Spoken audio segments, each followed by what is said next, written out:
to infinity and beyond. This is me. This is how I win. Were you rushing or were you dragging? Answer! You're a wizard, Harry.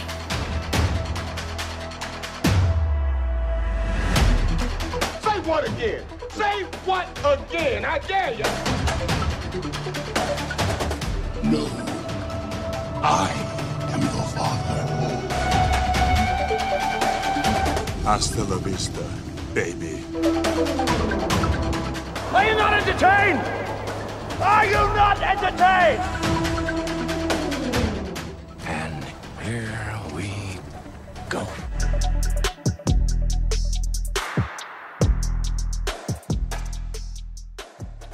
Hello, everyone. Welcome back inside the film room. Zach Owens here with Johnny Sobchak. If you forgot all about us, it's okay. It's been a minute since we've been on the podcast. Johnny and I are back. We're inside the film room, and we've got a great episode in store today. We're recapping Johnny's trip to New York Film Festival. What an exciting time. Lots of good stuff seen up there in the Big Apple. We're talking Loki Season 2. Is the MCU back? Who knows? We'll see. And we're just recapping everything that's been going on the last couple of weeks that we've been absent. So it's going to be a good one. Johnny, welcome back. How are we feeling?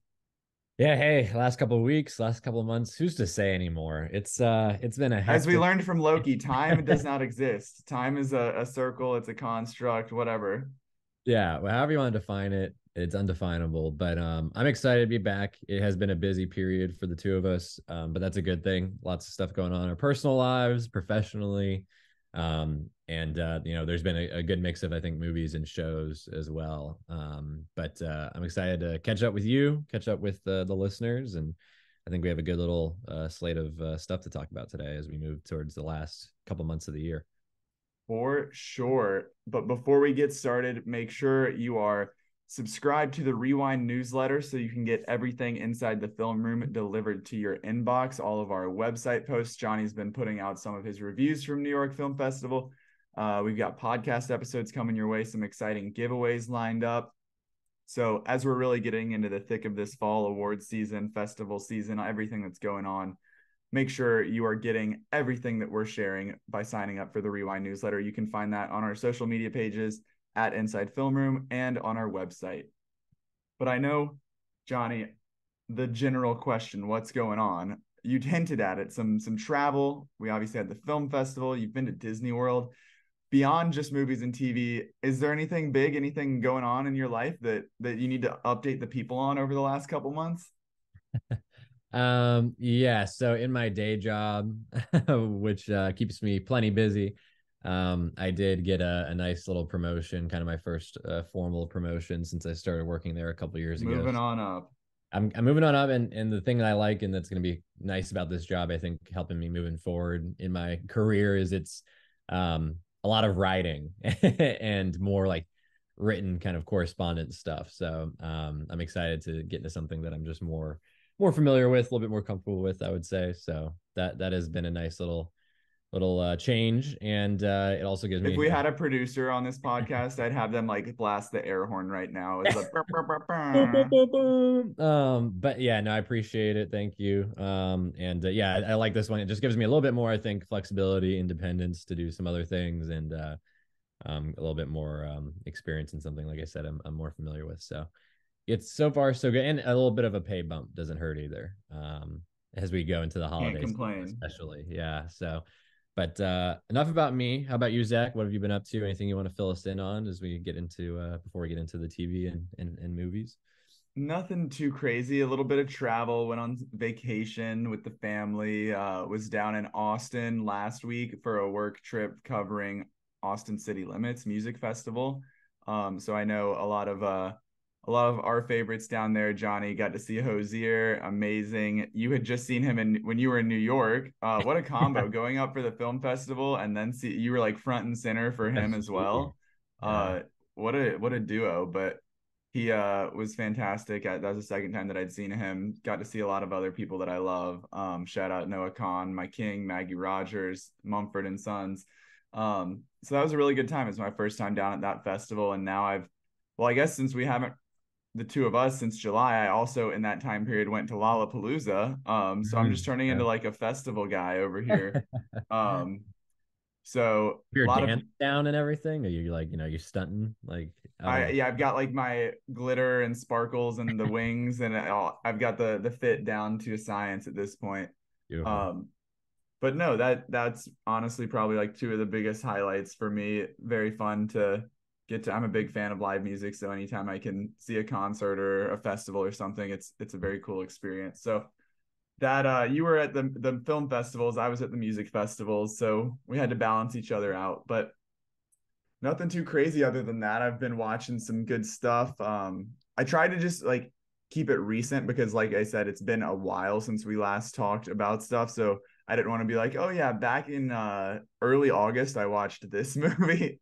Yeah. But as far as TV goes, obviously Loki, we're talking about season 2 here. I have seen the first couple episodes there. Lessons in Chemistry. If you haven't started it, I know I was hyping it up to you, trying to get you to check it out. It's on Apple TV Plus. It's going to be the way they're talking about it. It's very much poised to be like one of their awards players going into the next season. I know obviously we're still delayed with January is the new date for this past Emmy season, but rolling into next year's Emmys, into like the spring awards and everything. Brie Larson is the star here, and it's an adaptation of a best-selling novel from a couple years ago. But it's been very good. It's nice to see Brie Larson after bopping around into like Captain Marvel, into the Fast Family, to see her get back to some of that Room level acting where she's just like really living in drama and showcasing her skills and her abilities as an Oscar-winning actress that needs to be doing a little bit more than just hanging out with Dominic Toretto. No offense to the Fast Family, that's my family. So that's been a really good show so far. The first 2 episodes came out on Apple this past week, and it'll be weekly releases. I'm a little bit ahead with screeners, but very, very emotional, powerful stuff. A lot of fun. Rebecca, I've not read the book, but Rebecca has and loved the book and is enjoying seeing this adaptation. Also, speaking of Apple, this one is still on the horizon, but the embargo lifted at New York Comic-Con. I've only watched the first episode, but Monarch Legacy of Monsters, Godzilla on the small screen, it's a blast. I know you're contemplating diving into this a little early.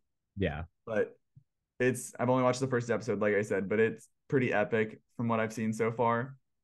And that's coming in November 13th, 17th, something like that, on Apple as well. And I can't speak on it too much because I've only seen that first episode, and also it's still a month away. But it's everything that you're excited about seeing from Godzilla on an Apple on a streaming show. They do it justice. There's not like cutting corners or anything like that as far as the visuals, and it's also not just like a Kong versus like Godzilla versus Kong like slugfest the entire time, at least not in this first episode. So it's an interesting use of like the kaiju monsters without feeling overbearing. And then other than that, finished Ahsoka. I know you're not, I don't think you watched any Ahsoka, right? Since you're not that all in on the Star Wars front, but I would say it was probably my second favorite series behind Andor. Okay. It was good. Yeah, I feel like Mando, I still was a big fan of that third season. I don't know, but this was I feel like this was like what Obi-Wan could have been, as far as like Obi-Wan was like very stretched out, could have been a movie. This is like what it wanted to be, as far as like telling a good story, like a good beginning, middle, end over the course of these 8 episodes, I think it was. Had some really great new characters. And I even haven't seen Rebels or any of the shows that like lead into this, and I was still able to really enjoy it. Rosario Dawson's great. So I enjoyed that. And then I've been on a Survivor binge. I've been a Survivor fan my entire life, watched it live with my family, all 40 whatever seasons, until I fell off the last 3 seasons. So binged Survivor 43 last week, caught up with Survivor 45, which is happening right now. And now I'm going back and filling in the gap of watching Survivor 44. So staying busy with Jeff Probst himself as I live out my Survivor dreams. But on the movie front, nothing too crazy. Getting into the spooky season mood with Jennifer's Body. Hadn't watched that since probably like, I don't know, whenever it came out. So it was nice to revisit that. Just a dumb, silly horror comedy. And then getting in my feels with Sleepless in Seattle. I know it's fall, so it's really just When Harry Met Sally season, but we had watched that recently, so I wanted to switch it up and stay in that nostalgic rom-com genre. Yeah. So that was lovely to revisit as well. But I'll pass it over to you. I know you've got some high profile shows and movies that you've been catching up with that I need to dive into as well. Yeah. Obviously in the time since we've kind of really last gotten together, I've watched a lot of stuff. So I'll kind of try to breeze through some of it. The first two things I would say that I would highlight are the 2023 releases. So I got to see Bottoms kind of opening weekend. I know that they had kind of a weird limited release situation going on where, like, I guess not a lot of people got to see it actually in theaters probably, but it is available digitally now, I believe. And I thought it was really, really good. I had an absolute blast with it. One of, if not the funniest movie of the year for me, and the cast, I think one of the best of the year as well. And then at home, speaking of digital or streaming, finally got to check out Elemental on Disney Plus, and was very pleasantly surprised by how good it was. I think it's the best Pixar movie literally in years. I would say probably since pre-pandemic. So I felt like almost bad that I didn't give it a chance in theaters, but I think it's doing really well in streaming from what I've heard in digital. So that's good. And even at the box office, it ended up kind of legging out and making money. So that's pretty cool. Highly recommend Elemental and Bottoms. But outside of that, I feel like at the movies, it's been a little bit slower. Haven't had as many high profile movies to check out outside of the film festival, of course, which I'll talk about a little bit later. But a few things that I've gone back and kind of watched was like older movies or for the first time or rewatching. You mentioned Jennifer's Body. I watched that. You were the one who inspired me because I know you guys were talking about. I saw some tweets from you and I was like, yeah, that is on HBO Max. Let's watch it. Rebecca hadn't seen it. Yeah. It seemed like I liked it more than you, but it was just I didn't really know what to expect. I had my own kind of preconception, but I thought it was super fun. Amanda Seyfried and Megan Fox, of course. And I haven't seen either of them in that much, honestly. I think, Amanda Seyfried, she's been in a bunch of stuff for years now. Nothing that probably stands out to me as like one of my favorites or anything. But Megan Fox, of course, going back to Transformers, and then some other things since then. But I mean, this is easily her best performance, the most iconic. I would say it's kind of like a cult classic, and I certainly see why. I thought it was super fun. Definitely has a spooky edge to it. Looks great. A lot of fun, like campy kind of humor. So definitely recommend that as far as like spooky season stuff is concerned. Also, I've been watching a lot of Scorsese films recently to get kind of prepped for Killers of the Flower Moon. He's definitely one of my favorite filmmakers. So going back and rewatching The Wolf of Wall Street, which is, I think, kind of elevated. It's always been an amazing movie to me, but I think it's definitely on like that masterpiece level for me now. Rewatching The Aviator from almost 20 years ago with Leo, which I still think is a great movie. The Departed, also really great.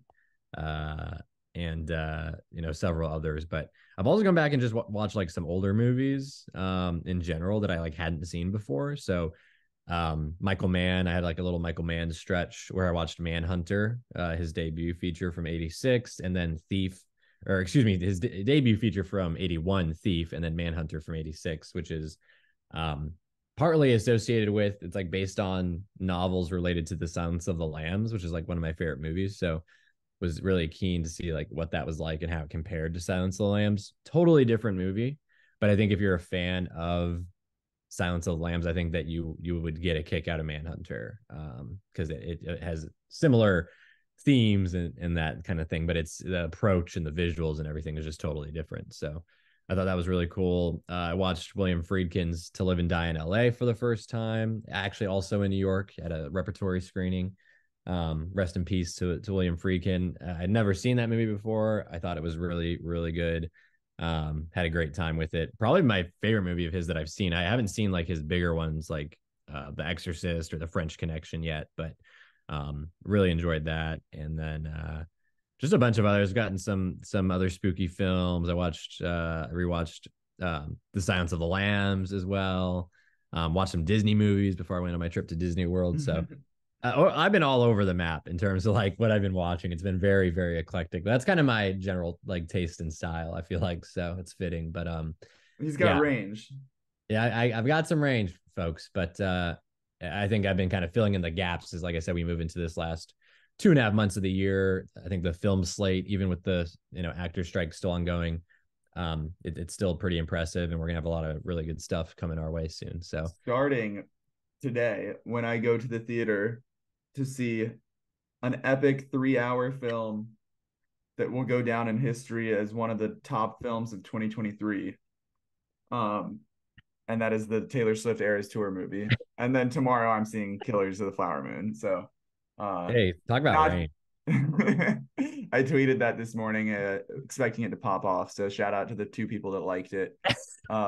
Let me go ahead and throw it a like real quick. Yeah, if you're listening, go check it out. Great tweet. But in the words of Kendall Roy, good tweet. Good tweet. Real quick before we move on here, I just want to say for TV, haven't watched a whole lot of TV. Obviously, I've been watching a lot of movies and I've been traveling, so I've been a little stretched there. But new stuff that's just come out that I am kind of caught up on. We'll be talking about one of these shows a little bit later, but Gen V, the Boys spinoff on Prime Video.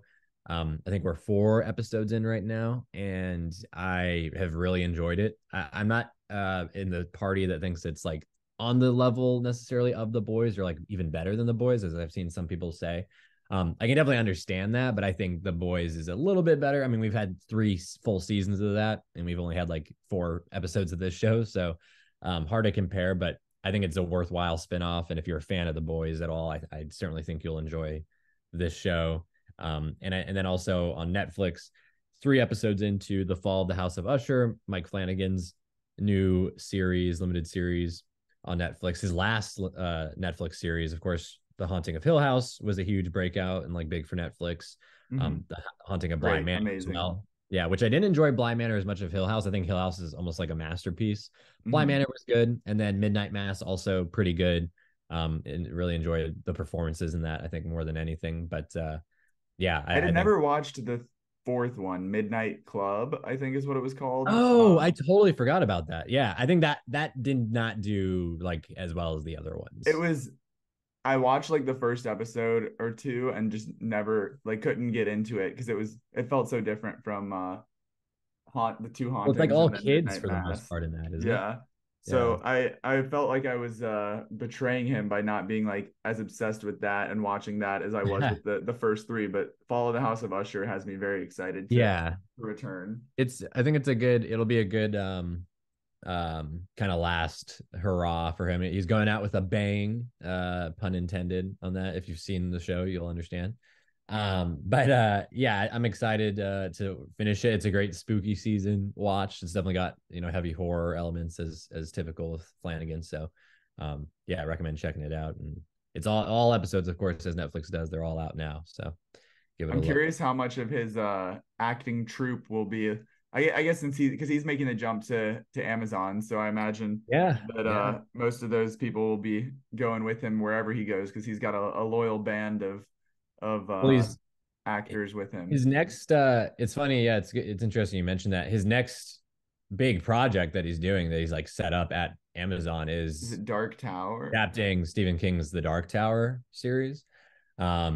And so that is very interesting. I mean, it's very epic in terms of like the scale and scope, and like very deep in terms of like characters and the types and like number of characters. So I think remember that horrible movie with Matthew McConaughey. Yeah, no, I imagine this will be very faithful to the book, which I don't think that maybe necessarily was in terms of like the tone and like style. I think Flanagan has like the perfect sensibilities for it. I think I tweeted back when this news came out, I was like, Flanagan taking on The Dark Tower is like the equivalent of like Villeneuve taking on like Dune. Like it's just such a perfect like match made in heaven kind of pair. So I mean, I'm really, really excited for that. I think that'll be like his like magnum opus. assuming he gets to like truly adapt to all of it. So really excited. But yeah, House of Usher. I'll be curious to hear your thoughts, Zach, because obviously you've seen all of his other shows, and I think we have pretty similar like feelings about him. No, I'm very excited for it. I was supposed to get screeners for that, and then my Netflix account was all messed up. So by the time that they finally sorted it out, it was out to the public, and I was like, Oh. well, I don't think I'll be providing a review for this one then. But we can definitely talk about that on the podcast once I'm all caught up and you've finished it as well. But let's go ahead and move on over. We have hinted at it. We've talked about it. You were at New York Film Festival in New York City on the ground for Inside the Film Room. How was it, man? What all did you see? How was we can obviously talk about the movies that you've seen, but that's a pretty big time, pretty cool experience to get to have as a part of Inside the Film Room. Yeah, it's I've been doing Inside the Film Room for 5 years now, over 5 years. And an upgrade from Film Fest 919, moving from Chapel Hill to the Big Apple. Yeah, I guess, well, close to 5 years. It's like 4.5, but it's been the film festival in Chapel Hill, 919. That's been like a major highlight, and that's Inside the Film Room has always given me like the opportunity to go ahead and cover that and get access. And that's always been a really great, fun experience. And they do a great job with Film Fest 919. The thing that came about this year, it just all kind of fell into place, in terms of like circumstances, is they are they're on basically hiatus with 919 in Chapel Hill. So typically I think we would have been there already. Like they would have it would be like about this time. Yeah, it would be right around here. So was really looking forward to that, because it's been such a good year for movies, and I thought the fall like film festival slate was looking so promising. And then that news came out. I was like, but then earlier in the year as well, I had been kind of thinking in the back of my mind, like, well, even if 919 happens, like, should I look into going to like TIFF or New York Film Festival? I was trying to figure out my calendar and like, everything else. So it just kind of came together. I applied, I put in my press credential like application.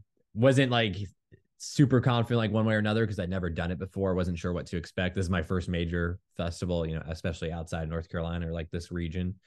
And I got the credentials. I found out when I was at Disney World, so that was a really cool, like fun way to kind of find out. And my family was all like, oh, like this, like everyone's so happy. And it's just a really great opportunity. I kind of, the thing that was tricky is coming from out of state. Obviously, if you live in the city or even in New York, you can find a way to like really, maximize what you can see and cover and everything. Right. And again, they have a really deep, impressive slate this year. So everything from Michael Mann's Ferrari to Sofia Coppola's Priscilla, Poor Things, of course, probably like the banner film, Todd Haynes's May December, Hitman from Richard Linklater. So, and then that doesn't even mention all the other films, dozens of films there. But I looked at the press calendar pretty much the way they have it set up, and I don't know if this is new or if this is how they've always kind of done it. Basically, each press screening, which takes place over the course of like a week and a half, 2 weeks, leading basically up to opening night or into opening of the festival, is like one screening per film essentially. So if you want to see something, you have one chance basically as press to get access. So I was looking like what makes the most sense, like how can I make it like most worthwhile to go up to New York. And there was this weekend, like the last weekend of September going into like the 1st of October, where they were screening Poor Things and May December on the same day. And then that was over the weekend, which for the public screenings, they had going on some different things. But on Saturdays and Sundays, they don't have anything else outside of these two. So I went to Poor Things in May December. I was like, I can hit both of those. Foe from Garth Davis, who I really liked Lion back in 2016. I thought that was a great movie. And it also has Saoirse Ronan. It has Paul Mescal. I was like, oh, I'm pretty excited. It's kind of like a sci-fi thing. It's like my jam. That was on the like Thursday night of that week. And then Hitman was the following Monday of that weekend. That was like the first press screening after the weekend. So I was like, okay, that seems like a good window. And then also they had not press screenings, but public screenings going on where you can buy a ticket, or if you have a public pass, you can go. And they had a couple other movies that were high profile. Hayao Miyazaki's film, The Boy and the Heron. They had All of Us Strangers, which I was looking forward to. So I was like, oh, maybe I can hit those as well, see if I can sneak those in or get access. But I ended up not being able to hit those two because they were so in demand. And I was probably like maybe 10 or 12 people from getting into Miyazaki's movie. So that was a bit of a bummer. But overall, I flew up on Thursday. I flew back on Monday. I hit those 4 movies for press. And I, like I said, I got to do some other fun stuff in the city and write and kind of relax. And it was great. I mean, it was everything I like really wanted it to be. I obviously got to shout out and say thank you so much to, New York Film Festival, Film at Lincoln Center, who really kind of sponsor and like host the festival. I had never spent much time up on like the upper west side where they have Lincoln Center right around Lincoln Square. That's where Juilliard is. Fordham is like up around that area as well. So a lot of conservatory, like arts, like students and colleges and whatnot up that way. But just the whole like way it was set up, the way that they handled the press and just like the surrounding area and everything, I thought was really well done. They're like really well organized. They are like really accommodating and everything. So and just the people that I like met and like talked to, super friendly. And so overall, like again, it was just really, really fun. And the really the key to this is that, or like the highlight, I guess, is that the movies I saw were actually really great. They kind of lived up to the hype. And I did review Foe. I will say Foe out of the 4 was like the weak link, unfortunately. So I kind of like, that was my first movie I saw like the same day I flew in. I went there that night and saw it, and it was a disappointment, unfortunately, but it was kind of nice to, I guess, start off with that. And then it was like all like more positive from there. So that was kind of, and that review for Foe, of course, you can read that on Inside the Film Room, get more of my deep thoughts on that one. That one is out in theaters right now. Technically, it came out last weekend, I believe. I'm not really sure. It's an Amazon acquired movie, so I'm not really sure like how the strategy is for that movie, like where, like how easy it is to find it, but it'll be on Prime Video, no doubt, like in the next month or two, I'm sure. So check that one out, see for yourself, but wasn't totally enthused with that. And then in terms of the rest of the slate that I saw May December on that Saturday and or Friday rather, and it was from Todd Haynes. I've seen a few different Todd Haynes films. I've seen Safe with Julianne Moore back in the 90s. And I've seen, of course, Carol from 2015, which is a masterpiece. I think it's absolutely brilliant. And that had Cate Blanchett and Rooney Mara. But Julianne Moore, he's worked with her like 4 or 5 different times, I think. And she is one of the kind of the lead or the co-lead in May December. Natalie Portman is also in it. It premiered at Venice, I believe, or actually no, it premiered at Cannes back in May, and had really good reviews. I was really looking forward to it, and it this is a review that'll be up on the website shortly. But in terms of my basic thoughts, I loved it. I thought it was really great. The performances all around are like the highlight. Todd Haynes in particular, like his style and just the way he kind of establishes tone and everything. Like he definitely like leans into melodrama and kind of like almost like a campy type of humor. And I thought that the script was excellent. I think that if nothing else, in terms of like awards, I think that the script and the performances should get some recognition. I'll certainly be voting for the movie, for North Carolina Film Critics Association in a number of categories. But I think the overall highlight, I would say, is Charles Melton, which some people will probably know from Riverdale. I think is like the only thing that I'm like super familiar with. I think he was also in another movie that came out maybe in the last year or two. I'd have to look up. Oh, Bad Boys 3, I think. He was, I guess, had a smaller role in, but he was incredible. The filmography leading into this. Yeah, very unusual. But he was incredible. He's absolutely like, even against these two like iconic like veteran actors with Portman and Moore, I think he like stole the show. So yeah, really recommend that one. It's going to be out on Netflix this year, so definitely give that one a shot. I think you have to kind of ride with the vibe of the movie and just kind of let it wash over you. But it'll be out in November, I think November 17th, I believe, or later in the month after it goes into limited theater release. But that one I highly recommend. I thought it was great. I'll have that review up soon. And then Poor Things, This review will also be up on the site imminently. I just finished writing this one actually, so it's a little bit fresher in my mind.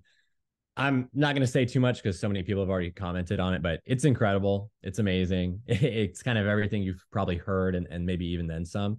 Emma Stone is absolutely phenomenal. She is doing a lot of bold things in this movie, things that you've never seen her do and probably wouldn't expect her to do necessarily. But she's like very, just unabashedly like off the wall, like wild. And speaking of like someone that you've never seen quite in this type of performance before, I would say Mark Ruffalo. Very different from Emma Stone's performance, but like just in a totally different lane than anything I've really seen him in. Obviously, we know that he can do, dramatic work very well. He's been, nominated for Oscars multiple times. And we've, have seen him in the MCU pretty consistently doing kind of more like, action comedy type stuff. But here he's just, he's absolutely hilarious. Like probably one of, if not the funniest performance of the year, like on the level of like a Ryan Gosling and Barbie kind of vibe. So Poor Things, that one is going to be out in December. I believe it's like December 6th or 8th. I believe they pushed it back, which I think is great because hopefully they'll be able to promote it a little bit more. Give it a little bit more time for the buzz to fly around. So December 8th, it'll be in theaters. Hopefully it'll get a pretty wide release. It's coming from Searchlight Pictures, which Disney technically operates. So I'm hopeful that people will turn up for that one. It's not that weird. Like it's weird, but it's not like gonna like really throw people off. I think if you give it a chance, you'll really enjoy it. And I think even comparing like to Lanthimos's other films, like The Favorite or The Lobster or Killing of a Sacred Deer, you can kind of tell it's from that same filmmaker, but I just think it offers some new things, which again, I talk about that decent amount in my review. So be on the lookout for that on the site. And then last thing here of the four that I saw, Richard Linklater's Hitman. This one got acquired by Netflix recently. I know there's been a kind of mixed emotions about that from film fans on Twitter and whatnot. It's a bummer people won't be able to see it in theaters with a crowd because I think it plays so well. In my press screening for this one, there were people literally like applauding and clapping, which is very unusual during certain parts. They thought they were in Endgame or something, or Taylor Swift. Standing up, they were doing backflips. I think I saw Taylor there. It was weird, but it's just an absolute blast. It took a little bit of time to get going. That's something that, again, this is going to be probably my last review. It'll be coming up on the site here shortly, but it takes a little bit of time to kind of get into a rhythm and like really into like the premise of the movie. But once it's there, I mean, it really takes off. And Glenn Powell, I mean, he is a movie star. He carries the movie. Overall, a great cast, but it really sits on his shoulders and he does so many different things so well. Really excited for more people to see this. The benefit of Netflix, of course, is that a lot of people will be able to see it. I think it'll be a big hit for them. I think it'll do solid numbers. So that it doesn't have a release date yet, but I'm assuming that'll be a holiday release, hopefully either next month in November, maybe December. Because I think families or couples and stuff, I think can get together and watch it and have a really good time. So be on the lookout for that and my review coming to the site pretty soon. Well, I'm glad that you had such a blast up there between, getting to experience a new part of the city and just take it all in, and then getting to see some really great stuff of the four that you saw, having three be like really fun, really exciting movies that you liked, and then one that was just okay. Like that's a pretty good ratio, I would say. I feel like that was a successful trip for you. Oh yeah, absolutely. I appreciate it, man. And yeah, it's certainly worthwhile. I am already looking forward to going again in the future, whenever that may be. But yeah, definitely a great first experience, and just being back in the city on top of that, I love New York. I've been to New York. That was probably my 5th or 6th trip, I think, but it had been a couple of years since I was there last. So just to be in the city for a few days to hang out and again, and also part of the experience, I will say, I mentioned a little bit earlier, the actor strike, SAG strike is still going on, of course. So no, screen actors were there, but it was cool to see and hear from, New York Film Festival brought in Yorgos Lanthimos to talk about Poor Things. They also brought in some of his crew, like Robbie Ryan, the cinematographer. The costume designers were there. The composer was there. It was really cool just for them to, let us hear a little bit more about it, get some cool kind of background information. And they did something similar with May December. At that screening, they had Todd Haynes there, which was awesome to see and hear from him. They had the screenwriter, who was a younger woman whose name I don't have in front of me right now, so apologies, but she was great to hear just kind of how she developed the story and how it got circulated. And Todd Haynes ended up coming up and wanting to work on it. It was really cool. And they filmed that actually down in, it's set in Charleston, I believe, but they filmed it in Savannah. So being from North Carolina, that was kind of cool to hear and like see a little bit about that between the movie and the Q&A. But yeah, overall, really a great experience. Highly recommend, whether you're, have press access or have the opportunity to do that, or if you're just a regular, movie fan of New York Film Festival, it's worth the, I think the time and the money, whatever you can get into, whether it's one movie that's worthwhile and whether it's high profile or not, just finding something. And that's really for any festival. I think, I hadn't been to something like that since last year, of course, with 919, but it is one of my favorite times of the year, partly because of that, because you do get the chance to see something, and it might be something you've been looking forward to, might be something you've never heard of.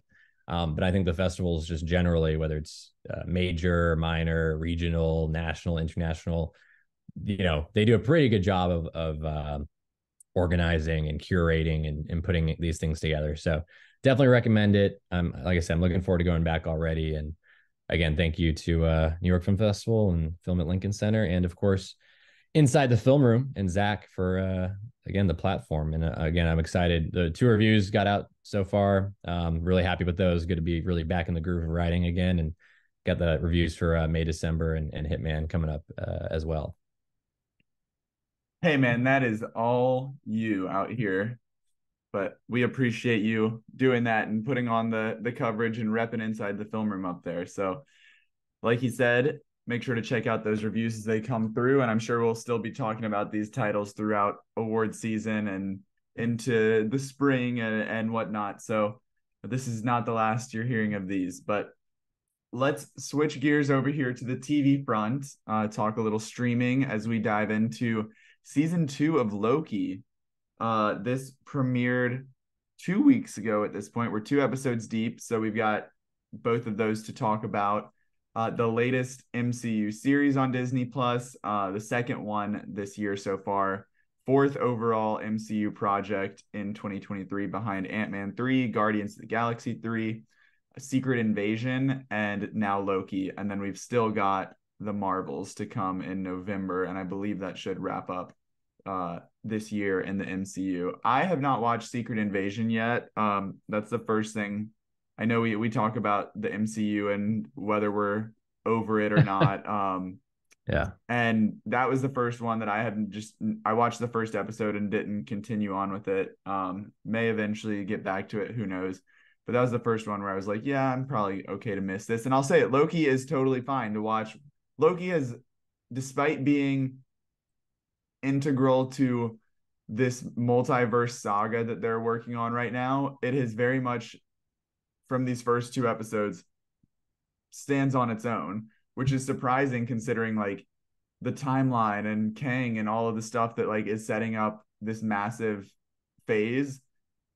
But it's still very much like, oh, I've seen the Thor movies and I know who Loki is, then okay, we're good to go. I don't need to know anything else. I've watched Loki season 1. Cool.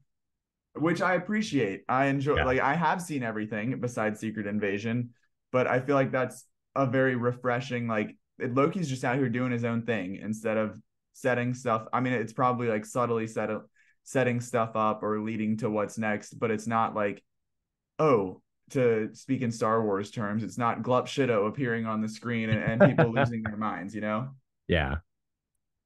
No, I definitely feel that. The Marvel shows I have not watched even close to all of them. I think the only ones I've actually watched beginning to end are WandaVision, Loki season 1, and The Falcon and the Winter Soldier, I think, which that was a bit of a struggle to get all the way through.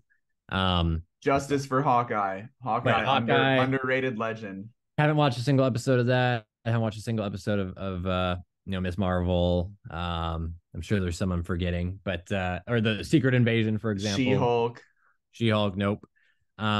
Nothing personal. It's just, I think that, I mean, this is a common sentiment at this point. It may as well be the consensus, but I mean, it's literally the Disney consensus at and it's this not just point. the shows either. It's the films. It's the So Bob Iger consensus, as they're yeah, trying to yeah, revamp their business model, and he's literally flat out said like, yeah, there's way too much stuff. They're forcing all of this, so we'll see if that's going to be like they moved Echo into next year, and maybe that's like who knows when that's going to come out. I think it's tentatively like January. They're moving stuff around, delaying movies and shows so that it isn't this overwhelming, supply is outweighing the demand here. yeah, exactly. But with Loki, obviously season 1 was a highlight of post Endgame MCU as a whole, but definitely highlight of the TV series of what we've seen. This is returning once again to the TVA, to everything that's going on with Loki, with Mobius, continuing right where we had left off. We've got the squad back: Tom Hiddleston, Sophia DiMartino as Sylvie, Owen Wilson playing Mobius, Gugu Mbatha Raw, Wunmi Mosaku, and some new characters here. Jonathan Majors coming in to play a bit more. He was at the end of the last season, but Ki Hoi Kwan coming back, or not coming back, coming into the picture here, as a delightful new character, Ouroboros, aka OB. So it's a good mix of the characters that we got to know in the first one, diving deeper into them, but also expanding with some of these new players. Rafael Casal as well coming in to play one of the timekeepers. I think that's what they're called. There's a lot of lingo in Loki that I'm just like, There sure is. I don't know if I know all of this. I'm just gonna like call it the thing, or like this or that. Like it's okay. But we're 2 episodes deep. We can get into some overall thoughts on this show and where we're headed, how we feel about it. Seems like it's being pretty well received as a whole. 83% critic score and 93% audience score. The critic score should be based on the first 4 episodes. I have seen 4. Johnny, I know you're just at 2, but there's only 6 overall. So not keeping in line with the first season, which was also 6 episodes. This isn't going to be some like sprawling story.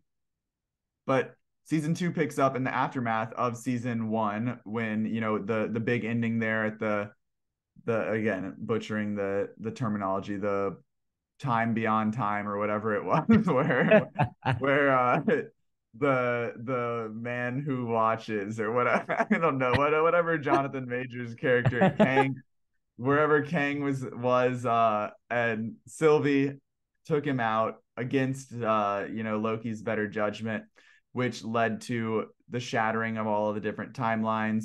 Loki, the big cliffhanger was that he had been kicked through a time portal into who knows where. He was at the TVA, but Mobius didn't recognize him. B-15 didn't recognize him. I think that's her name. Yeah, B-15. There we go. Got that one right, at least. So that was like really where we left off. Like, what's going to happen as this universe? We'd been warned that like all of the multiverses were going to shatter, and that all of the different Kangs would come together to end the world, essentially. So a lot at stake, and we dive right back into it here. As Loki, Sylvie, the squad, B-15, they're trying to figure out, what's Ravonna Renslayer up to? Where is Kang? Where's Miss Minutes off to? While also trying to liberate the TVA, as they have realized that these are not workers that were built for this. They have been basically taken captive, held hostage, as variants that had their memory wiped. So that's your little synopsis of the first, or I guess where we left off. So diving into this season, Johnny, what were your thoughts here as we kick this thing off, knowing that this was one that you were that you were actually going to watch, that you were looking forward to, since this was a title that hadn't completely lost your interest in the MCU. Yeah, I mean, this is what, 2 years in the making, essentially. Yeah, it was summer of 2021 when that's nuts. This first season came out. I mean, that's absolutely nuts. It's kind of becoming the norm with these big budget shows. But unfortunately, I was, yes, looking forward to this. Easily the show I was most excited for, even though it was season two. Maybe because it was a season two is why I was so excited, because I thought that season one was very, very good. And Loki, of course, Tom Hiddleston in the role, I think is exceptional. I thought Owen Wilson as Mobius was a fantastic addition to the MCU in that first season. And Sophia DiMartino as well, kind of rounding out that kind of triumvirate of the leads. I thought that they worked really well together. I thought they were interesting on their own, and I thought that also just how they introduced the TVA, I thought was very cool, very interesting concept, a lot of possibilities.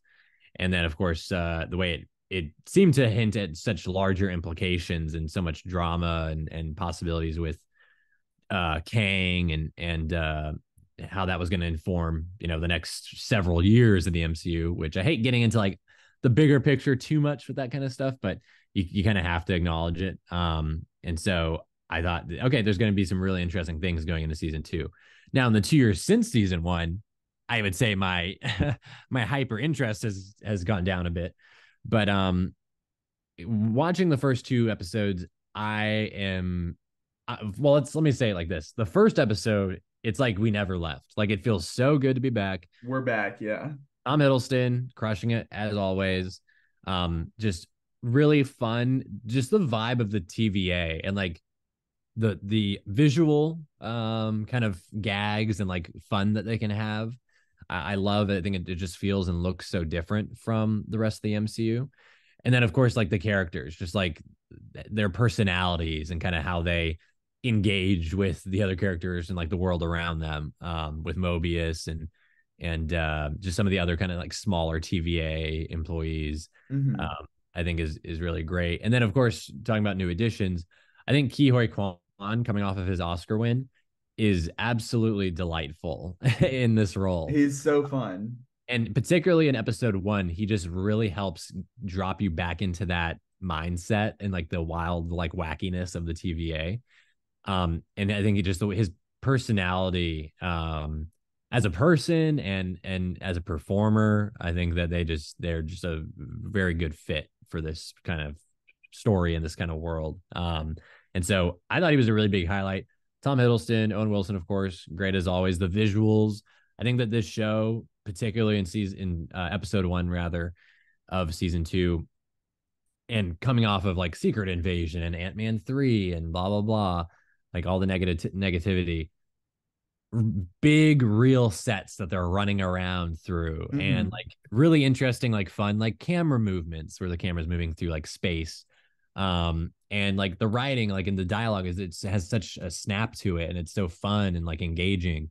The characters feel real, like they have actual personalities, and like you understand their motivations and everything, like basic stuff, right?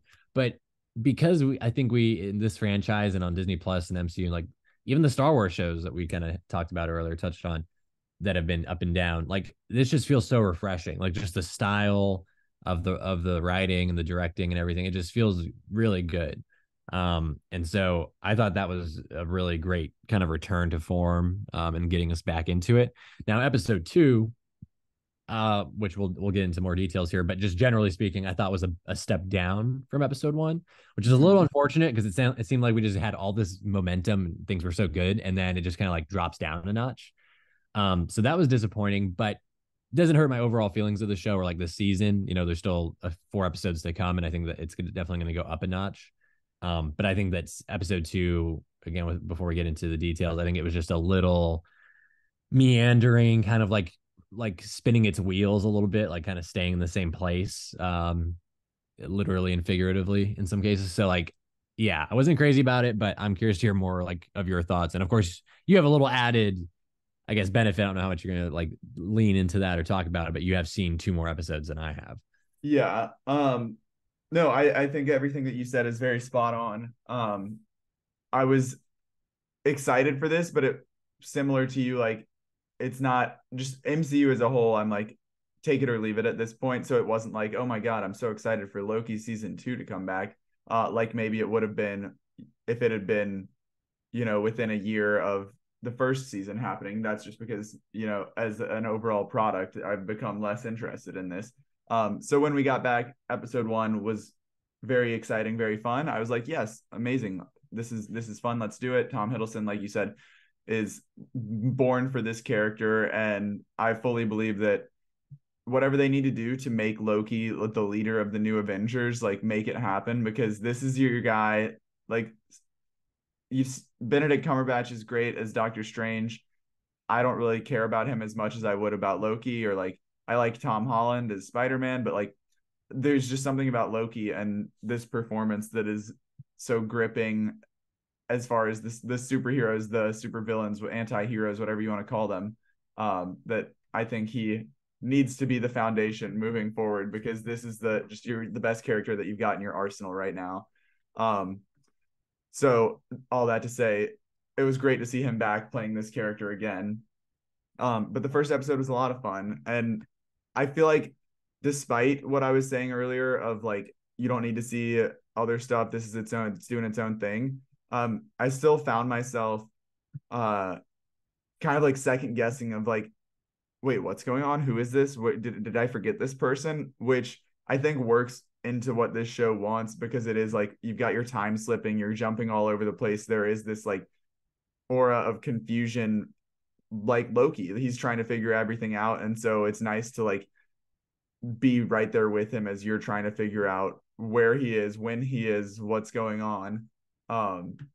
And some answers come, but it also leaves you with a lot of questions as we're still going forward. But I think those questions peaked for me in the second episode, like you're mentioning, that I was very confused because we started that second episode and it was just so disconnected from everything that happened in the first episode to start, that I literally had to do a double take and be like, wait a minute, did I miss something? Is this screener out of order? Did I skip? Because we start with the Brad character when he's like, I guess everybody had been sent off to like hunt down Sylvie, and he was in this London timeline and just decided to settle up and become an actor. And it took me like a solid 10 minutes of the episode to really understand what was going on there. I had to pause it and then start the next one to be like, wait, are these out of order? Did I miss something? But then we get it better. But I agree that second episode was not nearly as strong as the first. A lot of slow playing things, filler stuff, but I liked the character, the Brad character played by Rafael Cazal. Love him in Blind Spotting. Think he's a very talented actor. So it was nice to see him and Tom Hiddleston go back and forth. But as far as like getting this plot moving, I know we said it earlier, there's only 6 episodes.